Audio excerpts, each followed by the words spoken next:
Good morning, John Q. This is the United States of Amnesia, broadcasting today, as every day, from somewhere between memory and forgetfulness. Today's headline, The Way We Were, July 4th, 1976. On this Independence Day, we're not going to talk about politics. We're going to take a little trip down memory lane because today is America's 250th birthday. And before we decide who we want to become, it might help to remember who we were. Funny thing about getting old, you forget where you left your reading glasses or the names of your 4 wives. But you remember exactly where you stood when the tall ship sailed into New York Harbor on July 4th, 1976. At least I do. And I'm sure millions of Americans do too. The Statue of Liberty stood there like she'd seen 200 birthdays already and wasn't about to miss another. The tall ships filled the harbor, fireworks filled the sky, children waved little American flags. And for one glorious evening, America remembered. She was one country, not red states, not blue states, one country, indivisible from sea to shining sea. Imagine that. A sitting president, Gerald Ford, Republican, 1 wife, 26 years of marriage, 4 children, no indictments, no criminal convictions, not even a parking ticket. Will wonders never cease?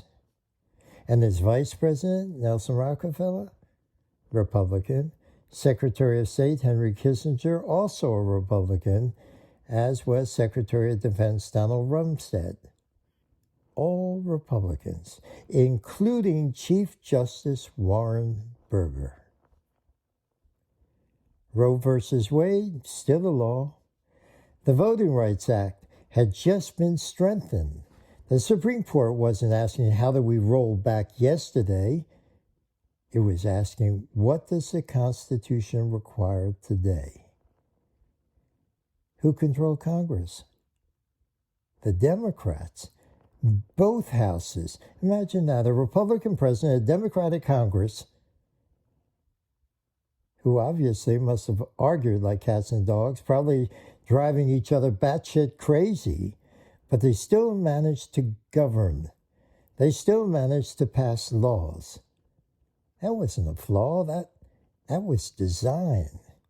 That's what checks and balances were supposed to do. Gas? 59 cents a gallon. No internet, no smartphones, no social media, no Fox News. Cable television was still a novelty. Most Americans watched the same 3 television networks. We didn't all agree, not even close. But at least we started every day with the same facts. The reflecting pool actually reflected. I remember kids building little paper boats and sailing them across the water. Today, a former Olympian faces a felony charge carrying up to 10 years in prison for reaching over and touching the water in the reflecting pool. Try explaining that to a 10-year-old back in 1976.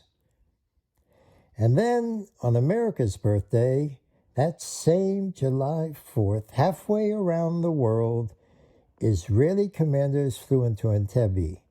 They rescued 102 innocent hostages.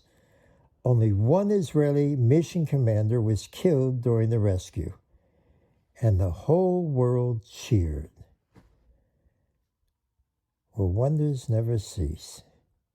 Israelis were the heroes of the day, not the pariah.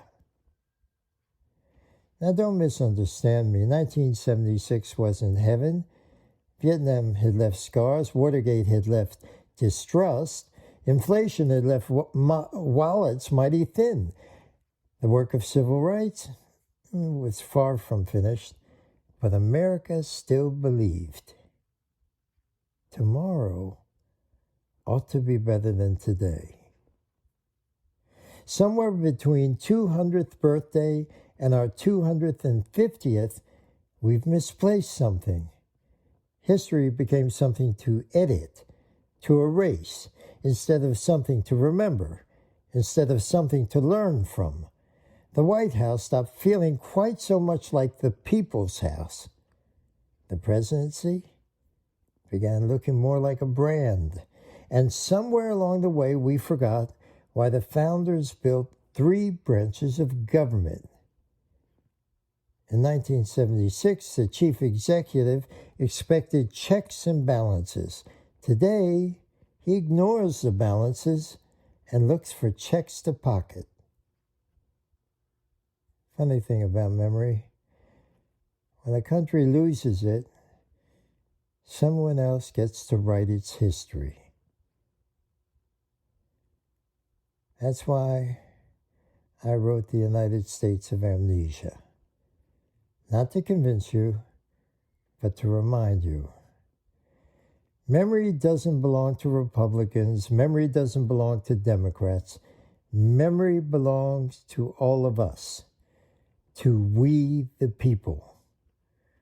So tonight, watch the fireworks, wave the flag, hug your children, call somebody you've been meaning to call, and before the last rocket bursts over your town, remember the way we were. Remember the America that could argue without hating. Remember the America that believed tomorrow could be better than today. Remember the America we were, so we can decide what America still wants to become. This is Good Morning, John Q. A word to the wise. Truth is virtue, amnesia a sin. Remember.